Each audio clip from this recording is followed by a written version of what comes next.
@growth classes के YouTube channel पर आपका स्वागत है। लास्ट क्लास में हमने बात कर रहे थे ऑप्टिकल आइसोमेरिज्म यानी कि प्रकाशिक समावयवता के बारे में। किसे कहते हैं डेफिनेशन हम पढ़ चुके थे। इसके दो पार्ट थे, डेक्स्ट्रो रोटेटरी, लीवो रोटेटरी यानी दक्षिण ध्रुवण घूर्णक और वाम ध्रुवण घूर्णक, उनकी बात भी हम कर चुके थे।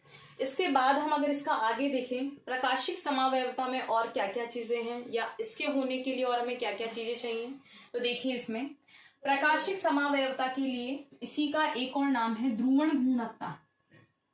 ध्रुवण घूर्णकता यानी कि ऑप्टिकल एक्टिविटी। ठीक है, ऑप्टिकल एक्टिविटी। तो प्रकाशिक समावयवता या ध्रुवण घूर्णकता के लिए सबसे आवश्यक चीज क्या है? सबसे आवश्यक है अणु का असममित होना। अणु का असममित होना। अब असममित से मतलब क्या है, वो सारी चीजें हम अभी थोड़ी देर में क्लियर कर लेंगे कि अणु कैसे असममित होगा, किस तरह से होगा, वो सारी चीजें हमें आगे टॉपिक में क्लियर हो जाएगी। तो प्रकाशिक समावयवता या ध्रुवण घूर्णकता के लिए सबसे जरूरी चीज है कि अणु जो है वो कैसा होना चाहिए, असममित। तो असममिति के कुछ तत्व हैं, इसके लिए हम कुछ क्या करेंगे, असममित होने के लिए हम किसका अध्ययन करेंगे, सममिति के तत्वों का।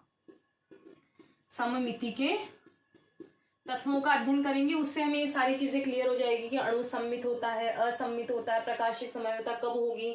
प्रकाशिक समावयवता या ध्रुवण घूर्णकता ये दोनों एक ही चीज है। वापस देखिए, प्रकाशिक समावयवता या ध्रुवण घूर्णकता के लिए सबसे आवश्यक चीज है कि अणु कैसा होना चाहिए, असममित।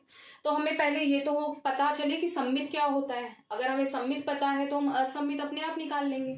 तो सममित और असममित के लिए हम किसका अध्ययन करेंगे, सममिति के तत्वों का। ठीक है, तो सममिति के तत्वों की हम ये बात करें, एलिमेंट्स ऑफ सिमेट्री, इनकी बात करते हैं। प्रकाशिक समावयवता में ही चल रहे हैं हम, इसके अंदर हम बात कर रहे हैं किसकी, सममिति के तत्व, elements of symmetry. Elements of symmetry. ठीक है, देखिए इसमें एलिमेंट्स ऑफ सिमेट्री की हम बात करें तो इसमें सबसे पहले क्या है, सममिति के तत्व या एलिमेंट्स ऑफ सिमेट्री हमारे पास तीन हैं। यानी अगर हम उन तीन को अच्छे से डिफाइन कर लें तो हमें ये पता चल जाएगा कि अणु कब सम्मित होता है, कब असम्मित होता है, कब उसमें प्रकाशिक समावयवता होगी, कब उसमें प्रकाशिक समावयवता नहीं होगी। ठीक है, तो इसके लिए हम सबसे पहले बात करते हैं, इसमें सममिति के तत्व तीन तरह के हैं, जिनमें सबसे पहले हम बात कर रहे हैं सममिति के तल की।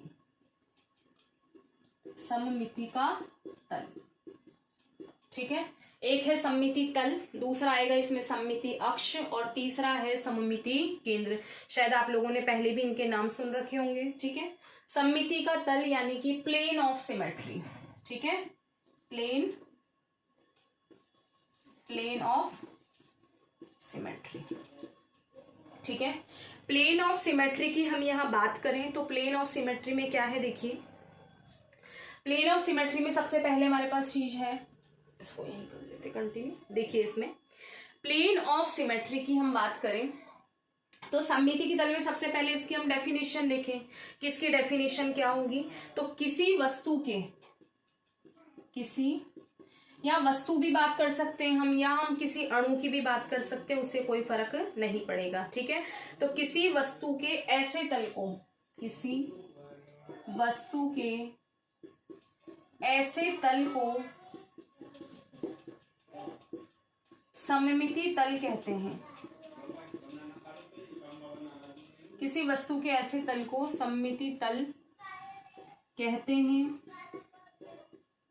जिससे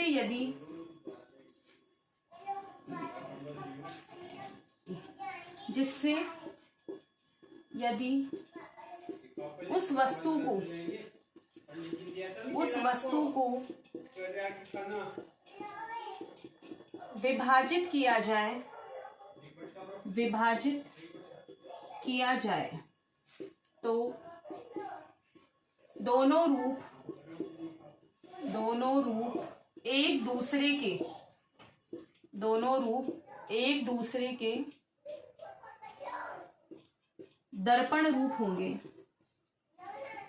दर्पण रूप होंगे, दर्पण रूप होंगे।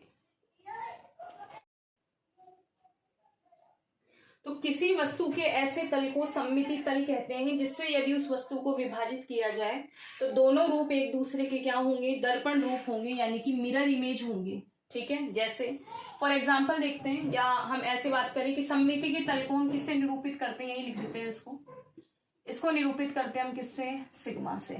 ठीक है, इसका क्या है, साइन क्या है इसका डिनोट करने का, सिग्मा है। ठीक है, तो हम बात करें किसी वस्तु के ऐसे तल को, जैसे हमने एक फॉर एग्जाम्पल दिया, अल्फाबेट का हमने ले लिया, ए ले लिया। ठीक है, इसको ऐसे कर देते हैं, हमने ए ले लिया। ठीक है, हमने कोई वस्तु ले ली, ठीक है, ए ले लिया हमने, इसको हमने डिवाइड किया, इस तरह से हमने इसको क्या कर दिया, डिवाइड कर दिया। डिवाइड करने पर हमें दिख रहा है कि ये और ये, यानी इसका लेफ्ट और राइट दोनों क्या है, दर्पण रूप है, यानी कि दोनों क्या है, मिरर इमेज है। तो मिरर इमेज है तो ये क्या हो गया, सममिति का तल, यानी इसमें सममिति का तल उपस्थित है। सममिति का तल है, हमने एक खड़ी लाइन खींची है, खड़ी लाइन को हम क्या बोलते हैं, वर्टिकल।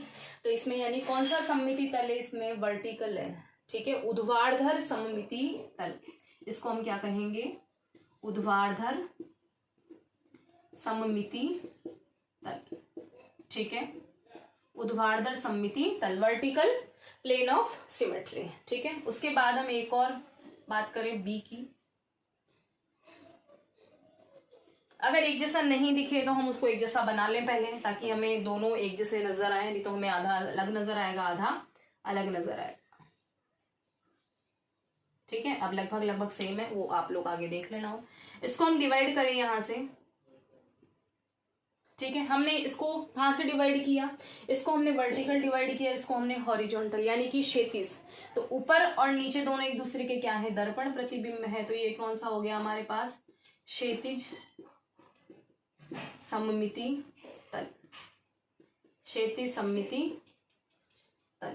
ठीक है, तो इसमें ये दोनों क्या है, ये वाला भी हमारा सिग्मा हो गया, यानी प्लेन ऑफ सिमेट्री हो गया, ये भी हमारा क्या हो गया, प्लेन ऑफ सिमेट्री हो गया। ठीक है, वापस देखिए, सममिति का तल यानी किसी वस्तु के ऐसे तल को सममित तल कहते हैं जिसमें वस्तु को विभाजित किया जाए तो दोनों रूप एक दूसरे के दर्पण रूप होंगे। ये तो हमने एक सिंपल से एग्जांपल दे दिए ए और बी, लेकिन हमें तो केमिस्ट्री में पढ़ना है, यानी स्टीरियो केमिस्ट्री में पढ़ रहे हैं हम। तो स्टीरियो केमिस्ट्री के लिए हम थोड़े से इसके अलग एग्जाम्पल ले लें।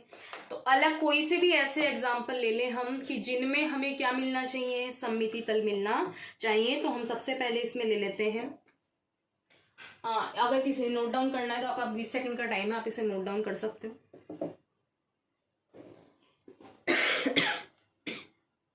फटाफट से नोट डाउन कर लीजिए इसे।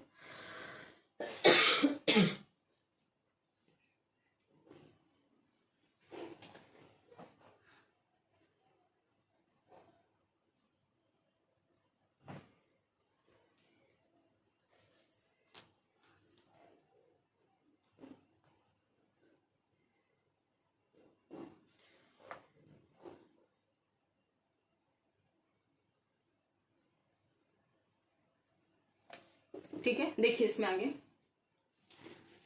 अब अगर इसके और एग्जाम्पल की बात करें तो हमने जनरली ए और बी लिया था, लेकिन ये एग्जाम्पल हमें सिर्फ समझाने के लिए हम इसके केमिस्ट्री में क्या एग्जाम्पल ले सकते हैं। एक तो है हमारे पास इसका एग्जाम्पल प्रोपियोनिक अम्ल,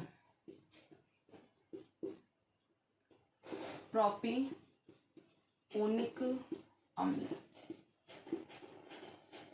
CH3 CH2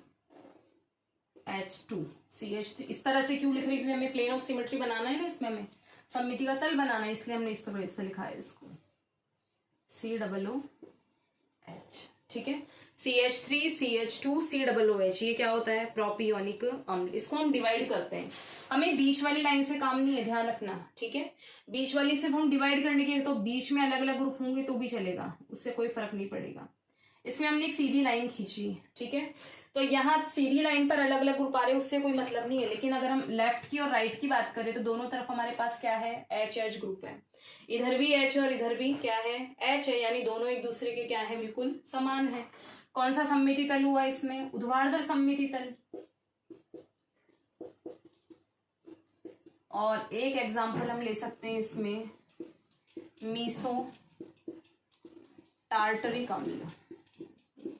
मीसो टार्टरिक अम्ल, सभी ने नाम सुना होगा। टार्टरिक एसिड का नाम हमने सुन रखा है, सभी ने सुन रखा होगा मेरे हिसाब से, ठीक है। तो मीसो टार्टरिक एसिड क्या होता है उसका हम फॉर्मूला लिख लें यहाँ, COOH, यानी दोनों साइड उसके अंदर क्या होते हैं, COOH। और टार्टरिक एसिड मिलता है किसमें? इमली में मिलता है, ठीक है, सभी को पता होगा ये। तो इसमें फॉर्मूले में हम बात करें इसकी, C, यहाँ पर भी C, और यहाँ लास्ट में क्या, COOH, ठीक है। यानी इसमें टोटल कितने कार्बन है हमारे पास में? 4 कार्बन है। ए 2 पर क्या जुड़ा हुआ है इसमें? COOH जुड़ा हुआ है।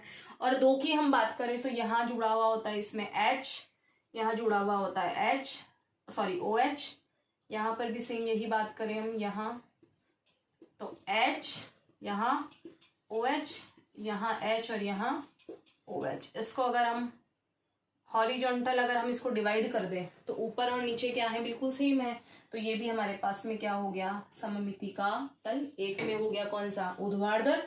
एक में क्या हो गया? क्षैतिज। क्षैतिज किस में पाया जाता है? मीसो टार्टरिक एसिड में। और ये किस में पाया जाता है? अब हम पढ़ क्यों रहे हैं ये चीज? हम तो प्रकाशिक समावयवता पढ़ रहे थे। तो प्रकाशिक समावयवता किस में देख रहे हैं अपन? सममिति के तत्वों में देख रहे हैं। तो इसका मतलब ये कि जिनमें भी सममिति का तल मिल जाए, जैसे किस किस में मिला हमें, तो ए और बी का नहीं देखना, हमें मेन एग्जांपल का देखना है। तो प्रोपियोनिक अम्ल और मीसो टार्टरिक अम्ल में क्या पाया जाता है? सममिति का तल पाया जाता है। तो जिनमें भी सममिति का तल होगा, जिनमें भी मिले, तो वे प्रकाशिक समावयवता नहीं दर्शाएंगे। ये बात ध्यान रखनी है आपको। इसलिए हम पढ़ रहे हैं यहाँ पर सममिति के तत्वों में हम सममिति का तल क्यों पढ़ रहे हैं? ताकि हमें ये पता चले कि प्रकाशिक समावयवता किन में पाई जाती है और किन में नहीं पाई जाती। तो ध्यान रखना कि जिन भी एग्जाम्पल में, यानी केमिस्ट्री के जितने भी एग्जाम्पल है, उन सभी में अगर सममिति का तल मिल रहा है, सममिति तल का मतलब कि अगर हम इस तरह से डिवाइड करके उसको देखें कि लेफ्ट राइट या अप और डाउन दोनों भाग अगर हमें दर्पण प्रतिबिंब नजर आ रहे हैं, तो इसका मतलब उनमें क्या है? उपस्थित सममिति का तल उपस्थित है। कैसे उपस्थित होता है वो आप लोग इस वीडियो में देख चुके हैं। तो जिनमें भी सममिति का तल होगा वे प्रकाशिक समावयवता नहीं दर्शाएंगे। या हमने और क्या क्या लिखा कि वो ध्रुवण गुणकता, प्रकाशिक समावयवता को हमने क्या नाम दिया? ध्रुवण गुणकता, यानी ध्रुवण गुणकता प्रदर्शित नहीं करेंगे। यानी इनमें न तो डी मिलेगा और न ही एल, दोनों रूप ही नहीं मिलेंगे। क्योंकि हमने क्या कहा था कि प्रकाशिक समावयवता, प्रकाशिक समावयवी कितने? 2, डी और एल। तो अगर प्रकाशिक समावयवता ही नहीं है तो इसका मतलब डी और एल भी नहीं है। न तो वो दक्षिण ध्रुवण गुणक होंगे, न तो वो प्रकाश को घड़ी की दिशा में घुमाएंगे, और न ही वो प्रकाश को घड़ी की विपरीत दिशा में घुमाएंगे। न तो क्लॉकवाइज होंगे, न ही एंटी क्लॉकवाइज होंगे। तो सममिति के तत्वों में आज हमने फर्स्ट देखा है सममिति का तल, यानी प्लेन ऑफ सिमेट्री। यानी इस तरह से डिवाइड करें कि दोनों रूप जो है वो एक दूसरे के दर्पण प्रतिबिंब हो। जिनमें भी सममिति का तल मिलेगा वे प्रकाशिक समावयवता को प्रदर्शित नहीं करेंगे। इसके सममिति के तत्वों में हमारे पास टोटल 3 है। 3 में से हम एक को अच्छे से एक्सप्लेन कर चुके हैं। नेक्स्ट क्लास में हम बात करेंगे सममिति इसी का अगला पार्ट 2 और 3 की बात करेंगे, यानी सममिति अक्ष और सममिति केंद्र। इसे आप अच्छे से नोट डाउन कर लेना। और जिन्होंने भी अभी तक चैनल को सब्सक्राइब नहीं किया है या जिन्हें क्लासेस ढूंढने में प्रॉब्लम हो रही है, वो यूट्यूब पर जाकर @growth क्लासेस के नाम से इसे सर्च कर सकते हैं और उसे सबसे पहले सब्सक्राइब करना ना भूलें। और अगर आपको वीडियो पसंद आ रहा है तो उसे लाइक और शेयर कीजिए। Thank you so much.